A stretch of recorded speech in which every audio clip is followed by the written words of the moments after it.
Oregon's done in the transfer portal, right? Here we go.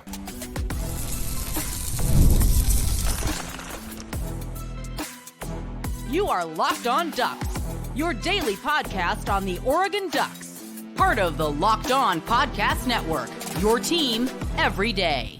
Yes, it is that time once again for Locked On Ducks. I'm your host, Spencer McLaughlin. Thank you so much for making this your first listen or your first view of the day. Part of the Locked On Podcast Network, your team every day, and your number one source to stay up to date with the Ducks, which is why if you have not already, please like, comment, subscribe, rate, and review wherever you listen to or watch this show, which today is brought to you by our friends at FanDuel. Make every moment more. Right now, new customers get $150 in bonus bets with any winning $5 bet. That's $150 with any winning $5 bet. Visit FanDuel.com/lockedon to get started. Lots coming up on today's show. We'll talk defensive line. N'Faly Dante went to the NBA Combine. Nothing yet, but some thoughts there. Let's start, though, with the transfer portal. So Oregon's got the number 2 transfer portal class in the entire country, according to 24/7 Sports, trailing only Ole Miss. And I love all the moves that they have made. And I think they are done. Now, players cannot enter the transfer portal anymore. I think unless they're a graduate transfer, they get an exemption, but players can still leave the transfer portal. And you've still got hundreds, not tens, not fives, not one, hundreds of players still in the transfer portal out there. And I would think that Oregon is done. I cannot say that with 100% certainty because there's a guy in the transfer portal by the name of Jacoby Matthews, former 5-star recruit, Texas A&M safety, who is still in the transfer portal looking for a home. And you may say, Spencer, Oregon added Peyton Woodyard from Alabama. Why on earth would they go after Matthews? And look, it's probably not going to happen because there was a lot of buzz, there was a lot of discussion, and things have really, really cooled off since then. However, I've seen Dan Lanning and company pull off the old recruiting or transfer portal stunner more than a couple times in the last couple of years, so I'm not going to push anything by Dan the man in that sense. But I think about the safety room, and you got one experienced over-the-top safety. Tyshim Johnson is probably your starting boundary safety. He's a guy who I think excels most at the nickel position. Maybe they feel he's capable of playing over the top. I'd just say last year, I can't remember a single play he made down the field. I can think of a lot of plays he made within 5 yards of the line of scrimmage. A lot of them. His interceptions against Utah, tackles in the backfield, sacking the quarterback.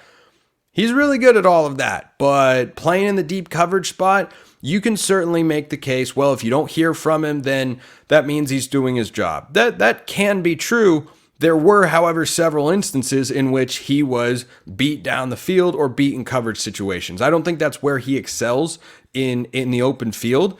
And I think Oregon could improve if they find someone who they feel is capable of playing that particular role, and you move Tyshim to nickel with Brandon Johnson, and that would probably be your 2 deep, and you rotate Nico Reed in every now and then as well. So that's why I feel like there still could be a move out there, and there's one more position group I'll talk about in just a sec. That could be a move. It doesn't necessarily have to be Jacoby Matthews, but if there is an experienced, rangy, coverage-oriented safety, I could see Oregon going out and getting him. Now, maybe they feel that that's not as big of a need going into the Big Ten where you have a pretty weak lineup of quarterbacks compared to what the Pac-12 had last year. And, Oregon faced a lot of great ones, Penix and Williams and all sorts of guys like that. You just don't have that sort of lineup. So maybe Oregon feels like, we're not going to be defending the downfield pass quite as often this season. You are going to face a Washington team that'll be able to throw the ball. They've got a good quarterback in Will Rogers, and they've got some really good receivers as well. And they're trying to bolster their receiving core in the transfer portal with former ASU wideout Elijah Badger. He commits on Friday. Very interested to see where he ends up. If he goes up to Washington, that is a notable addition. So just keep an eye on that one there. But bringing this back to the Ducks, I wouldn't say it's out of the realm of possibility to add a safety. The other one that, frankly, is perhaps more likely but less impactful if Oregon were to go out and get another transfer would be linebacker. Because I feel great about Oregon's top 3 linebackers. I almost said top 2, but I've always been a Devin Jackson fan. Coaches are hyping him up. He's going into year 3. He was a solid player for the Ducks last year.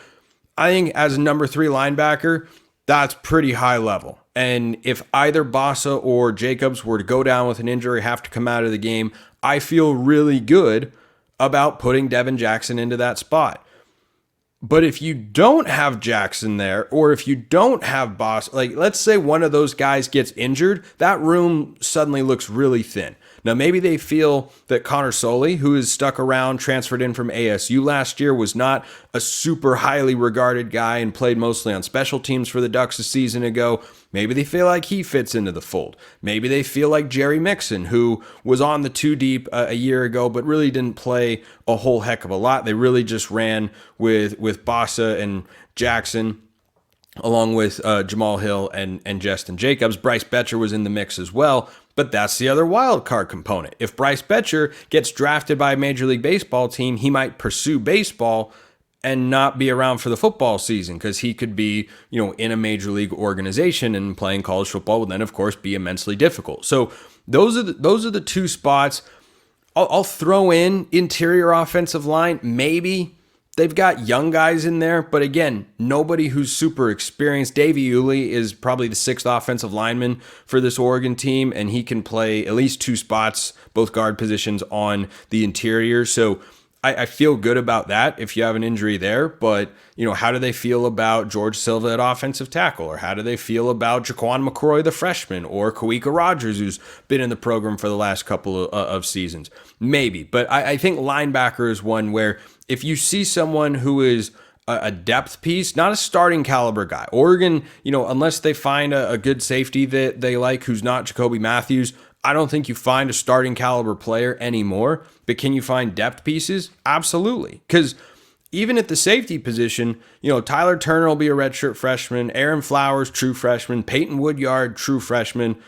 Somebody there is going to be on the 2 deep and play a significant role in the back end of the defense. If you'd rather that be a veteran transfer, maybe not a super highly touted guy or a big time recruit or someone who can be an all conference caliber player, but just someone who's got experience, and you work those guys into the fold at a slower rate, that could be something I could see him doing. But the linebacker position, I think you solidly go 3 deep, and you don't entirely know, we don't entirely know, the staff of course does, what they have in Jerry Mixon. So if they don't add somebody there, they probably feel really good about him. And I think with the true freshman, Dylan Williams hasn't gotten here yet. Can't expect him to play.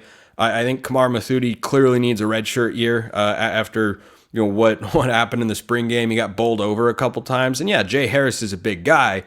But if you're ready to play linebacker for the Ducks this year, especially in the Big Ten, you're not going to go in there and get run over like that. Doesn't mean he's not going to be a good player. It just means, is he ready as a true freshman? Probably not. Is Braden Platt? Maybe. Didn't really see, a ton from him. They didn't have too many chances to showcase their playmaking abilities because the defensive line was being so disruptive. But I think those are the spots where if Oregon were to make another addition, it would be one of those 2 position groups. I say 75-25, they're probably done, and I love the portal haul. I think they've done such a good job, again, addressing needs, bringing in high-end guys, and that doesn't even, really factor. Like, when I think of the transfer portal class, I don't think of Dylan Gabriel. I think of quarterbacks as different. Like, that's just its own thing, and that's, of course, a really, really good move. So drop your thoughts in the YouTube comments. Hit me up on X, formerly known as Twitter. Those are great ways to get in the mailbag as well. If you want priority access and all sorts of other perks, go join the flock over at Subtext, link in the description below, wherever you listen to or watch this show. One of those questions coming up after this, and it's about the defensive line, and it is a fantastic question to answer. Here's a question I have for all of you. Have you checked out FanDuel? If not, why not? I don't know either. It's winner take all time in the NBA and in the NHL, and FanDuel's giving you a shot to bring home a big win of your own. Right now, new customers get $150 in bonus bets with any winning $5 bet. That's $150 to bet on spreads, money lines, player props, and more. You can bet everything for Oregon as well, who are now underdogs, as I talked about on yesterday's show, against Ohio State. Got a lot of positive commentary on that, about the motivation it can be for a team to be an underdog at home. I don't disagree. I hadn't considered that angle. Maybe it'll stay that way by October 12th. Maybe it won't. So maybe you should bet it while you can. Oregon plus 1.5 at home. Anytime you're getting points at Autzen, that's pretty darn good. Visit FanDuel.com/lockedon. Make every playoff shot count as well. FanDuel.com/lockedon. FanDuel, America's #1 sportsbook. Second segment, Sips, number one thing I do every day to give you a quality show. All right. Thanks for tuning in as always. Mailbag question coming in here. Love this one. From Zahim. Mailbag Q. Who do you think frightens opposing quarterbacks the most out of the current D linemen at Oregon? I think the easy pick is Jordan Burch, so I'm going Mateo. Now, this prompted a thought I'll get to, but let's start with that question. The most frightening player? I actually think it's one of the interior guys. And look, I am a Jordan Burch fan. I think he can make himself into, like Brandon Dorlus, a third or fourth round NFL draft pick if he has another good season. I mean, his size and just raw power and physicality is a really, really difficult thing to match up with for any offensive tackle. I think particularly in that Oregon State game, he was going up against Tyalisi Fuaga, who just got drafted in the first round. He was manhandling him. There were plays where Jordan Burch manhandled that guy. So I like that pick. I'm actually going to go with Jamari Caldwell. Now, you can pick him or Derrick Harmon. And I think typically for a defense, edge players are more terrifying to your question. They're guys who you game plan around more, like a Kayvon Thibodeau or Harold Perkins at LSU, Laiatu Latu at UCLA, Braylon Trice at Washington last year. Just name, a handful of guys that popped into my head. I love the edge group, and I'll get to them in just a sec. But I think Jamari Caldwell on the interior can be incredibly disruptive. Just hard to move. And I am a big Derrick Harmon fan as well. I think the way that he can control the game from the interior, those two set up an incredibly dynamic tandem. And what I wonder about with both Caldwell and Harmon is how much pressure can they generate on the quarterback. Oregon last year, as interior defensive linemen, had Popo Amavai and Brandon Dorlus. Those two guys were exquisite pass rushers from the interior of the defensive line, which can be a really, really difficult thing to find. Typically, those guys are a little bit heftier, not as nimble. They're more run stuffers. Dorlus is, of course, a unique mix of, kind of everything along the defensive line, and that's a tough thing to replace. But I think when you watch Caldwell's film, the way that he is able to fire off the ball and make plays in the backfield, that aspect of him reminds me a little bit of Brandon Dorlus, and I think Burch is a perfectly solid pick. You could pick Derrick Harmon. I just don't think that Jamari Caldwell, because he's not the most recent addition, gets enough discussion about how good that guy has been at Houston and how good he can be. And he began his career, I believe, at the junior college ranks. And we know from Dana Altman that those guys are dogs. Those guys have got a chip on their shoulder. They're trying to prove people wrong that, hey, I was at a junior college. Now I'm going to play at Oregon. He was at Houston last year. I think Caldwell can be an absolute force in the middle of that defense. So love that question, but wanted to talk about the three edge guys because I am expecting a huge year from this entire unit. This unit is better than last season, even though they lost Brandon Dorlus, because your two starting D tackles being Harmon and Caldwell, I think is stronger than a starting tandem of Dorlus and Casey Rogers, for instance, or Taki Taimani or Popo or whoever was next to Dorlus in a given personnel package. Not that those guys weren't good. They obviously were. The numbers reflect that. I think Harmon and Caldwell are upgrades. Now, are either of these guys as good as Dorlus? I don't know. He's a unique player to be able to line up at both defensive tackle and defensive end. I think Burch could do that as well. He's certainly big enough in the right personnel package, and I think they lined him up over the center a couple times last season, actually stood him up in pass rush situations against Colorado, for instance, when they wanted to go all pass rush. They'd have like Dorlus and Burch on the interior and then have Mateo and Tuioti coming off the edge. But I think this defensive line is going to be freakishly good. And I talked, I think it was earlier this week on the show about, Oregon could put up their best defensive numbers this century, which is not an exaggeration. The defensive line is part of the reason I feel that way.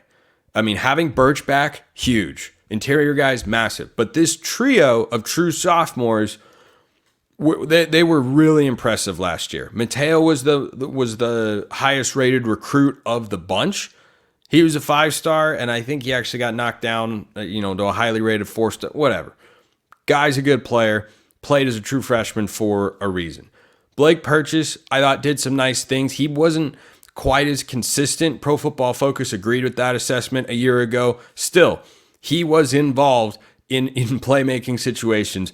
But Tatum Tuiyoti's been the biggest shock. He was the most lightly recruited of the three. And, I remember that Brian Smith said, I'm pretty sure it was Brian. I don't know who else it would have been if it was on this show, but I might have heard on another show as well, that Tuioti was locked into Oregon pretty early because Tony Tuioti, his dad, is the defensive line coach. But if he had allowed his recruitment to kind of grow and he'd opened it up and let it foster a little bit, he would have been a more highly recruited guy. And I think that's absolutely the case. I mean, I was really impressed, and I was and I am a huge Mateo fan, and I like Blake Purchase. Tuioti might be my favorite of the three. His combination of speed and power just jumps off the screen. And by the way, I haven't even mentioned Elijah Rushing yet, who has freakishly good film. Incoming 5-star at the edge position. You talk about don't forget about Amarion Winston, because that guy plays a good amount for a reason. He is rock solid at the defensive end or jack linebacker position. But I think this group is that's an insanely deep group of guys. Amarion Winston going into his third year, the true sophomores going into their second, and then Elijah Rushing coming in as well. And by the way, Jaden Moore had a fantastic spring game. He was a 2023 recruit, I'm pretty sure. Might have been 24. He looked awesome. So Lanning's just finding, and Tuioti and Lupo, they're just finding all these guys and just having a crazy level of depth of that position group. They could survive. I'm not saying that this will happen necessarily, but they could survive multiple injuries at the edge position and still have a great unit and still have really, really high-end production there. And playing as true freshmen, it's a hard thing to do. Lanning always says, if you're good enough, you're old enough. But going into their second year, collectively, I expect big things from them. I don't know how much Rushing sees the field. Certainly, when you're that highly touted of a recruit, just like all of these guys, you think he'd have the physical profile to play right away. And, we'll see if Aiden Breland or Tioni Gray or Zadavian Sims or Jericho Johnson, if any of those true freshman defensive linemen play on the interior. But at the edge position, I think all those guys are scary. And that's where you want to be. If you get in, the best thing you can say about a defense is, I don't want to face them in obvious passing downs, or it'll look like the Colorado game last year. And certainly there are a lot better offensive lines than Colorado's last year.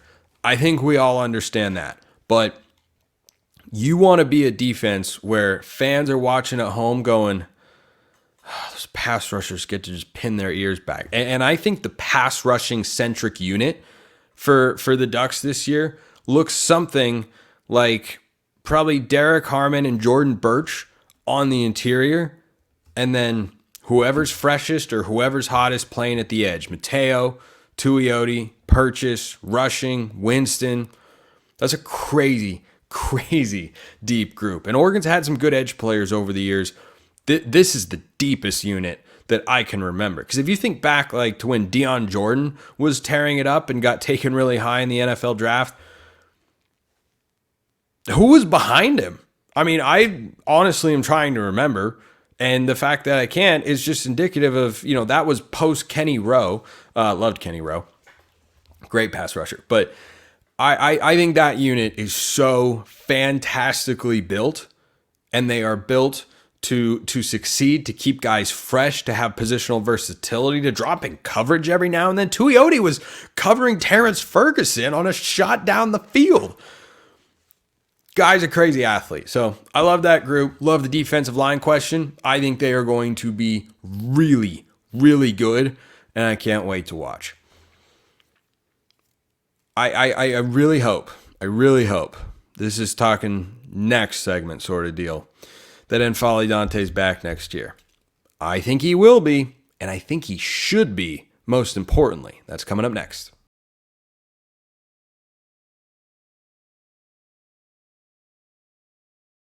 So N'Faly Dante was at the NBA Draft Combine, received an invitation. Not surprising, he had the third longest wingspan in the draft class behind one other guy, and of course Zach Edey from Purdue. And, frankly, I wish we could have gotten to see N'Faly Dante against Zach Edey. That would have been a fun time, but we did not, of course.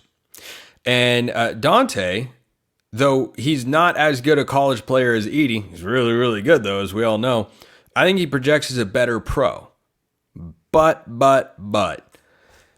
N'Faly Dante gives me some vibes of Jordan Bell or Kenny Wooten, who were both outstanding college players for the Ducks. Didn't really do anything in the NBA. Jordan Bell had a moment, had a season with the Warriors, got to the NBA Finals in, I think it was 2018, 17, like on those Durant Warrior teams. He was a part of it. He did some nice things. He has not worked out in the NBA. Kenny Wooten never made any noise in the NBA. I think he's playing in the G League somewhere. Jordan Bell might be as well. I haven't looked very recently. But what those two guys have in common with N'Faly Dante is no one is questioning that they have got NBA traits with their size and athleticism, or that they aren't ready to play defensively. The question is, what can they do with the offensive end? And Dante puts up great numbers on offense. If you read his NBA draft scouting profile, they see what I see as well, which is he is physically imposing to college players, and that's how he gets a lot of his points. He moves guys out of the way. His footwork is okay. His touch is fine. But he does a lot of damage on offensive rebounds, pick and roll dunks, and putbacks. And by the way, that's fine. That's what big men do in the NBA. There is a place for that. There's a guy on the Celtics, I forget his name. He's a tall, skinny white dude who I don't think shoots the ball incredibly well, but he has a role. And Dante, if he can stay healthy, can have that sort of role. I think the NBA draft scouting community's got him mocked as like the 44th best player or prospect in the NBA draft. But, Bell's shortcoming, like he was the quintessential backup four. He can pass a little, block shots, set screens, be, a top of the key guy. But what was his biggest shortcoming? Look, I don't know all the details of why it didn't work out with the Warriors, but when you'd watch him play, he wasn't a threat on offense. And N'Faly Dante in the NBA is not a threat on offense. Like if you watch his post moves in college, they need to be more refined. They are largely predicated on being bigger, stronger, and more physical than the guys who's guarding him. And, he's got a couple of decent moves, but it is not the most fluid and dynamic offensive repertoire. It's, of course, incredibly effective, and it's why I want him to come back to Oregon, but I think he should want to come back to Oregon. Can he get drafted as the player he is right now? Yes, he can. And by the way, I'll remind those who didn't hear me the last time I said this, just because Dante went to the NBA draft combine does not mean he is going into the draft.